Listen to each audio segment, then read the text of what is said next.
తాబేలు మూర్ఖత్వం. ఒకసారి ఒక సరస్సు ఒడ్డున ఒక తాబేలు, 2 కొంగలు నివసిస్తూ ఉండేవి. అవి 3 చాలా స్నేహంగా ఉండేవి. అవి కలిసిమెలిసి సరస్సులో ఈదులాడుతూ రోజంతా కబుర్లాడుకుంటూ గడిపేవి. ఒకసారి తీవ్రమైన నీటి ఎద్దడొచ్చింది. దాంతో సరస్సు ఎండిపోయింది. పశువులు, పక్షులు మరో చోటికి వలసపోయాయి. మిత్రమా, పశుపక్షులన్నీ ఈ స్థలం వదిలి వెళ్లిపోయాయి. మనం కూడా మరో చోటికి వెళ్లిపోవాలి. తప్పకుండా వెళ్లాల్సిందే. అయితే వెళ్లి ముందుగా తాబేల్ని ఒకసారి కలిసొద్దాం. అయితే ఇప్పుడు వెళ్లి కలుద్దాం పదా. మిత్రమా, నీవు మాతో ఎలా రాగలవు? మేము ఎగురుకుంటూ వెళ్తాం. నువ్వు ఎగరలేవు కదా. నాకొక ఉపాయం తట్టింది. ఏమిటా ఉపాయం? మిత్రమా, నిజమే, నేను ఎగరలేను, కానీ మీతో పాటుగా ప్రయాణించగలను.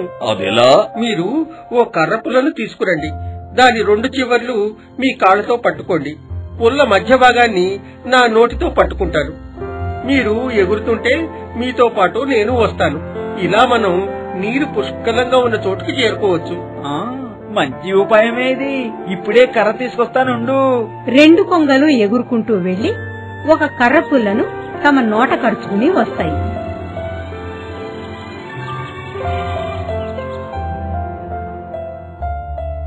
మిత్రమా, మనం ఎగురుతున్నప్పుడు అసలు నోరు తెరవకూడదు. నువ్వు నోరు తెరిస్తే కింద పడిపోయి చచ్చిపోతావు. జాగ్రత్త. నేను అస్సలు నోరు తెరవను.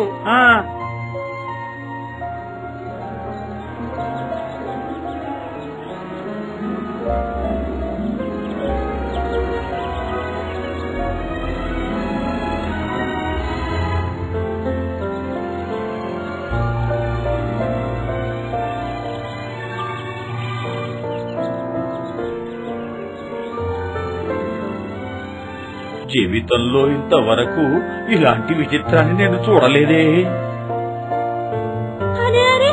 చూడండి, ఒక పెద్ద తాబేల్ని 2 కొంగలు ఎలా మోసుకెళ్తున్నాయో. కొంగలు నన్ను మోసుకెళ్లడం లేదు, నేనే వాటితో ఎగురుతున్నాను. పిల్లలకి నేను నోటితో పట్టుకున్న పుల్ల కనిపించడం లేదా? ఇప్పుడే చెప్తా.